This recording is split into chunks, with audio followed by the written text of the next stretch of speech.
Selamat malam, Anda masih bergabung bersama kami di Forum Christian, spesial Hari Kemerdekaan Republik Indonesia. Kami bicara mengenai Polri, kami bicara mengenai apa yang harus dibersihkan dari Polri untuk benar-benar bisa melaksanakan tugasnya dengan sebaik mungkin. Saya ke Bang Ijul, karena tadi saya menunjukkan pada pemirsa, ada banyak hal yang kemudian terbuka saat ini belum menjadi fakta persidangan, tapi patut diduga direkayasa oleh Irjen Sambo, diperintahkan oleh Irjen Sambo. Anda tadi menyebut soal bahwa pro justisia adalah pro justisia adalah kewenangan mutlak tanpa intervensi dari atau tanpa pengawasan dari pihak lain. Kita mau lanjut soal itu. Betul. Bukankah ada Kompolnas? Jadi gini, ya dalam konteks pro justisia dia material yang diperiksa. Jadi apa itu saksi, alat bukti, TKP dan yang lain, hasil termasuk puslapor dan segala macam, itu hanya penyidik yang boleh mengakses. Selain daripada itu tidak bisa. Secara teori berdasarkan putusan Mahkamah Konstitusi harusnya ada jaksa peneliti yang sejak awal bisa membangun konstruksi bersama-sama. Sistem satu atap ini seperti yang dilakukan di KPK. Makanya ada jaksa di KPK, ada penyelidik dan penyidik di KPK. Nah ini belum terbangun di Polri. Sehingga apa? Ketika terjadi rekayasa, yang bisa memeriksa itu hanya internal juga. Misalnya apa? Dalam konteks material, dia ada Irwasum saja. Ya, Irwasum di bawah Polri, ya. Lalu kaitannya dengan misalnya tadi etika, profesionalitas, dia ada Propam. Lalu Kompolnas kaitannya juga dengan profesionalitas. Kompolnas sendiri ketuanya adalah Menko Polhukam.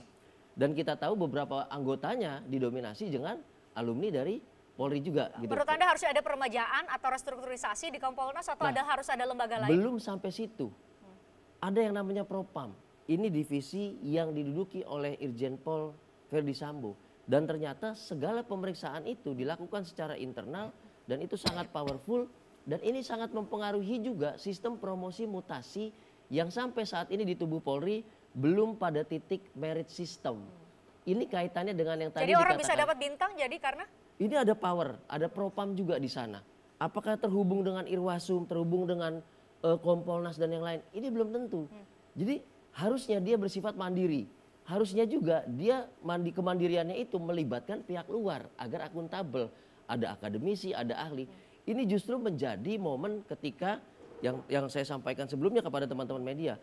Ketika ada tragedi seperti ini, ada pemeriksaan, profesionalitas, ada etik, ada dugaan obstruction of justice yang pidana. Ini justru tidak terbuka kepada publik. Obstruction of justice pasal 221 KUHP itu tindak pidana yang harus dibuka kepada publik. Jangan justru dijadikan alat untuk kontestasi politik internal. Anda melihat indikasi itu? Jelas, itu sangat jelas. Dalam kasus Brigadir Y, ini jelas kita lihat gitu. Kita tahu nggak yang melakukan obstruction of justice siapa? Bang STS dari IPW sudah teriak-teriak. Ini yang obstruction of justice harus diperiksa. Siapa? Hanya disebutkan nama. Perbuatannya apa? Kita tidak tahu. Di level mana? Kita juga nggak tahu. Alat bukti yang dirusak apa? Kita juga tidak tahu. Sampai sekarang belum dibuka ke publik? Sampai sekarang belum dibuka. Itu harus transparan. Akibatnya apa? Sejarah mencatat Mbak Christian. Setiap ada tragedi 2012 Joko Susilo. Ini hanya dijadikan kontestasi politik. Tadi siapa yang akan naik menjadi Kapolri? Kontestasi politik maksud Anda konkretnya yang mana nih? Di internal, siapa yang kemudian akan menyeruak untuk menduduki posisi TB1 atau Kapolri. Anda melihat bahwa kasus ini juga digunakan untuk itu? Karena indikator transparansi dari keseluruhan ini belum dibaca, belum dibuka kepada publik. Motif kita nggak tahu sampai sekarang. Bahkan justru jadi bahan yang mohon maaf sekali, ini tragedi pembunuhan yang luar biasa. Kaitannya dengan orang yang mau jadi Kapolri? Kaitannya adalah siapa yang menyimpan ini? Kenapa motif ini disimpan? Untuk apa? Gitu. Apakah menunggu momen ada pergesekan di internal lalu ada perubahan? 2012 kita mencatat itu.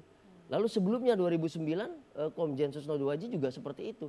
Jadi jangan sampai yang saya katakan adalah ini jadi alat untuk kontestasi internal.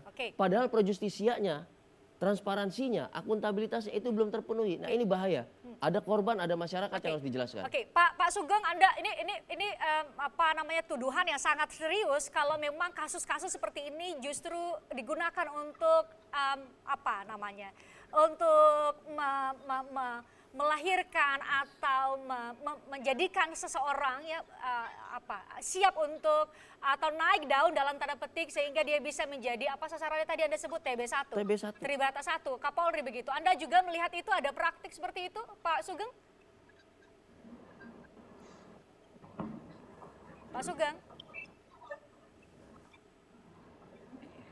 Halo, ya. Ya, Pak Sugeng. Pak Sugeng dengar pertanyaan Ya, saya, Pak?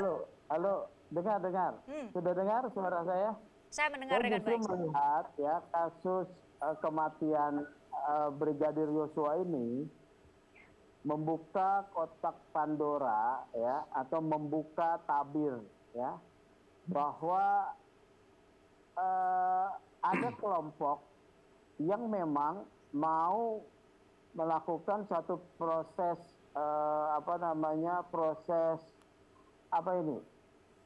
pergantian ya, punya harapan ya ke depan menjadi TB1 terjegal ya.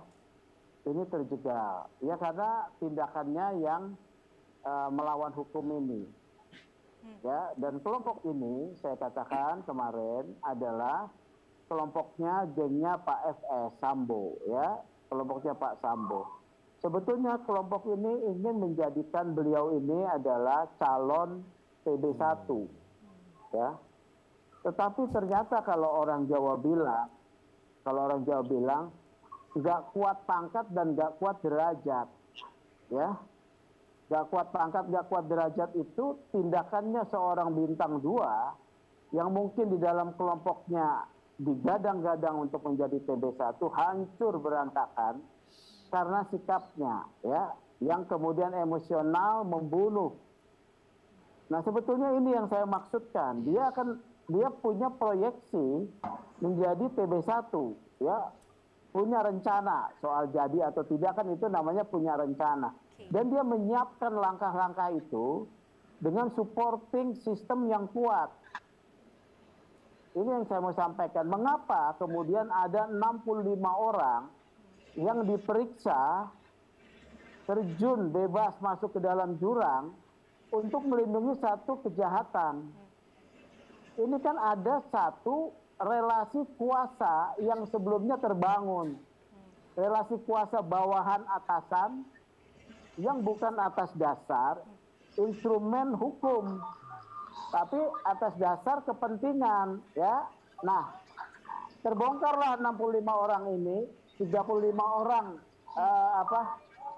yang sudah ditempatkan secara khusus?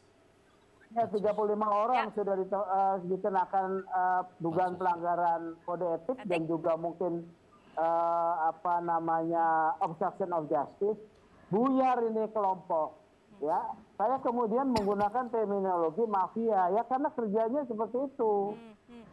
Kerja mengusup satu tindakan hukum dengan pelanggaran hukum dan segala macam lah. Pak Ini Sugeng. jadi tenggelam nih. Ya. Pak Sugeng. Ada supportingnya sebetulnya ini saya mau jelaskan ya. Kan pemilihan mereka juga akan membutuhkan proses politik, ya. Nah, proses politik juga perlu dukungan proses politik, ya. Nah, dalam proses politik di Komisi 3 ini kan perlu juga supporting yang kuat. Mereka harus membangun dari sekarang. Ya, dari sekarang untuk dapat dia lolos gitu ya.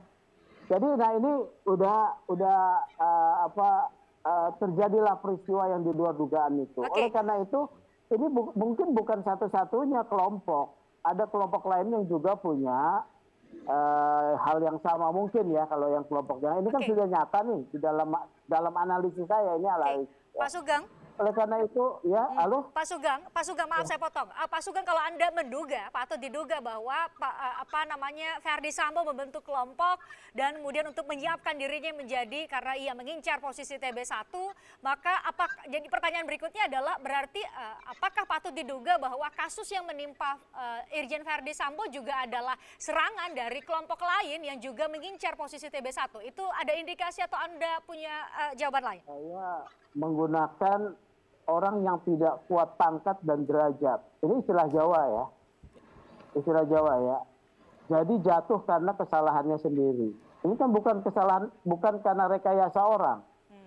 Ya, tidak ada satu bukti apapun di dalam peristiwa matinya matinya Brigadir Yosua itu ada campur tangan orang lain. Tidak ada. Jadi ini jatuh karena memang kesalahannya, ya. Tapi di balik kasus ini saya melihat sesuatu yang sangat penting untuk didalami.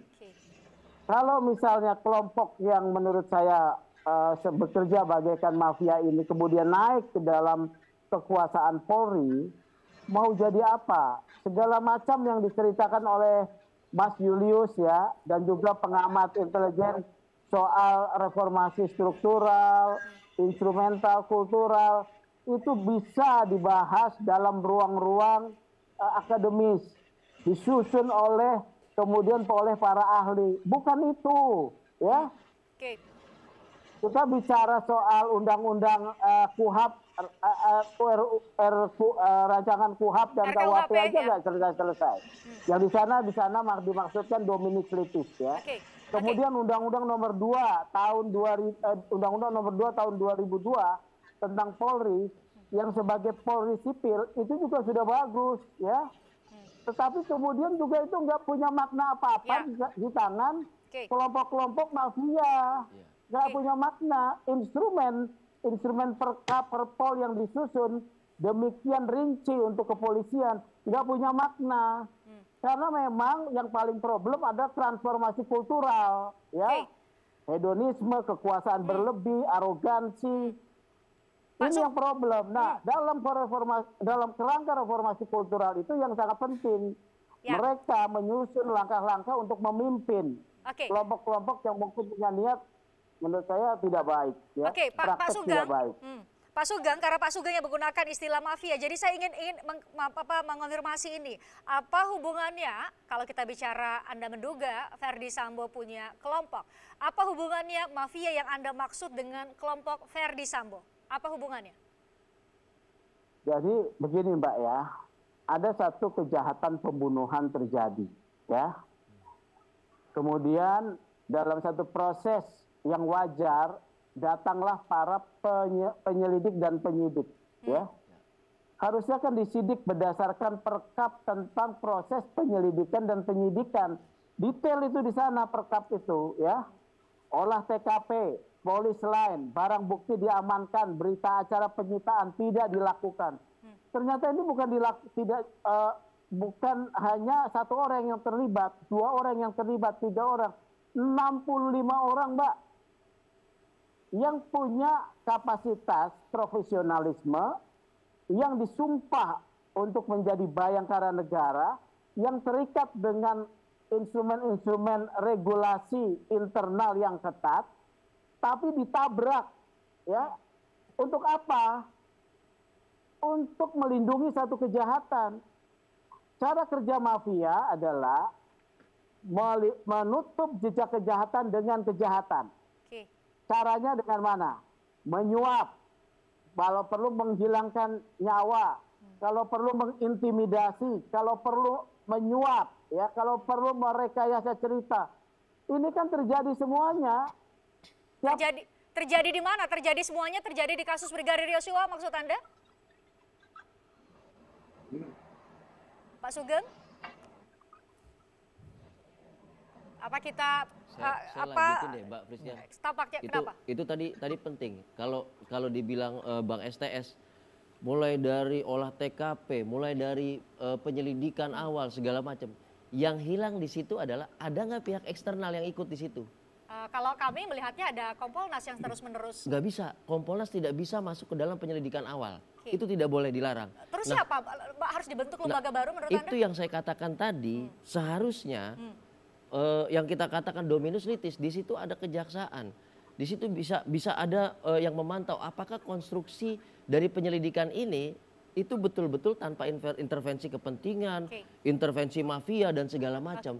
Jadi perkap memang sudah lengkap, sudah detil. Tapi apakah ada pengawasan pihak lain? Itu nggak ada.